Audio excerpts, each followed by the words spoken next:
नमस्कार, आप सभी का बहुत बहुत स्वागत है। आप यहाँ पे देख सकते हैं कि स्टेयर कोलैप्स कर गई, यानी कि छत पे जाने के लिए आप जिस सीढ़ी का उपयोग करते हैं वो सीढ़ी यहाँ पर गिर पड़ी।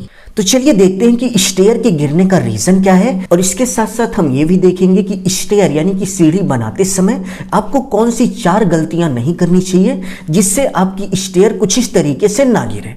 तो चलिए वीडियो की शुरुआत करते हैं। वीडियो की शुरुआत करने से पहले आप सभी से बस छोटी सी रिक्वेस्ट है कि प्लीज़ वीडियो को लाइक कर लीजिए, और यदि आप इस चैनल पर नए हो तो चैनल को सब्सक्राइब कर बेल आइकन प्रेस कर लीजिए, जिससे आगे आने वाली अच्छी वीडियो की नोटिफिकेशन आप सभी को मिलती रहे। स्टेयर के गिरने के यदि हम फर्स्ट रीजन की बात करें तो स्टेयर के कॉर्नर का दीवार पर रेस्ट ना होना, यानी कि स्टेयर को केवल वॉल से सटा के बना दिया गया। आप यहाँ पे देख सकते हैं कि ये वाल यानी कि ये दीवार पहले बनी थी और बाद में इसी से सटा के स्टेयर बना दिया गया।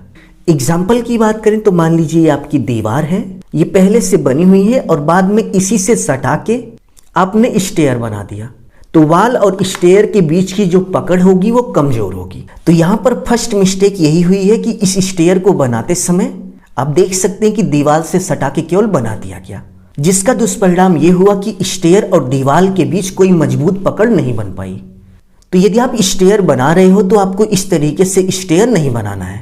यदि आपकी दीवार पहले से बनी हुई है तो दीवार में जहां पर भी स्टेयर टच करेगा, एग्जाम्पल की बात करें तो आप देख सकते हैं कि जैसे स्टेयर यहां पर टच कर रहा था, तो स्टेयर बनाने से पहले जहां पर दीवार में स्टेयर टच कर रही है यहां पर 2 इंच की कटिंग कर देनी चाहिए थी। 2 इंच की कटिंग करने के बाद स्टेयर और दीवार के बीच की जो पकड़ है वो मजबूत हो जाती और स्टेयर का कुछ लोड दीवार पर ट्रांसफर हो जाता, जिससे स्टेयर ज्यादा मजबूत होता। और स्टेयर बनाने का जो सेकंड तरीका होता है कि पहले आप सीढ़ी बना लीजिए, सीढ़ी बनाने के बाद दीवार को बाद में उठाइए, उसमें स्टेयर का जो कॉर्नर होता है वो पूरा दीवार के अंदर जोड़ दिया जाता है, जिससे कॉर्नर का सभी लोड वॉल पर ट्रांसफर होता है। नेक्स्ट यदि हम सेकंड रीजन की बात करें तो पुअर मटेरियल, यानी कि स्टेयर बनाते समय आपको कंक्रीट रेशियो M20 का मतलब 1:3 रेशियो का कंक्रीट यूज करना चाहिए। 1:3 का मतलब 1 बैग आपका सीमेंट हो गया, 1/2 यानी कि 1.5 बैग आपका सैंड हो गया, और 3 यानी कि 3 बैग आपका एग्रीगेट हो गया। तो स्टेयर बनाते समय आप M20 ग्रेड के कंक्रीट का यूज करेंगे।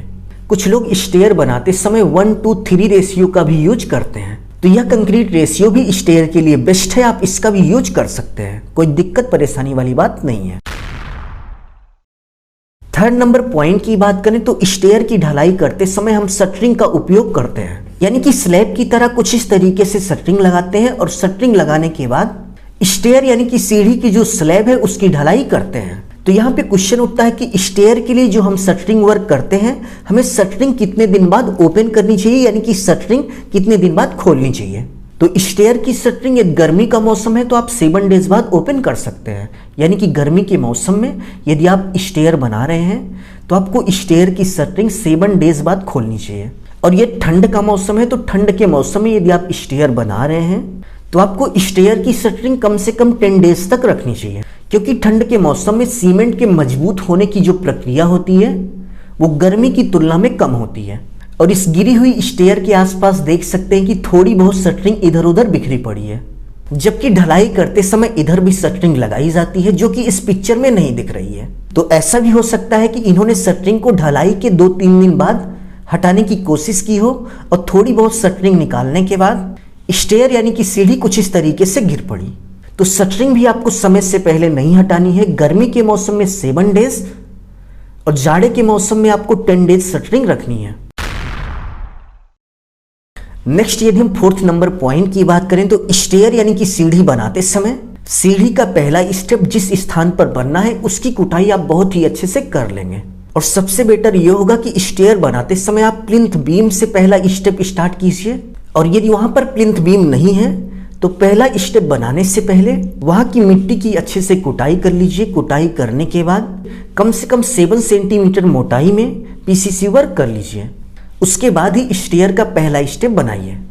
एग्जाम्पल की बात करें तो आप देख सकते हैं कि यहाँ पर स्टेयर का जो पहला स्टेप है इसके नीचे की आप देख सकते हैं कि जो सॉइल है, मिट्टी है, वो धंस गई है।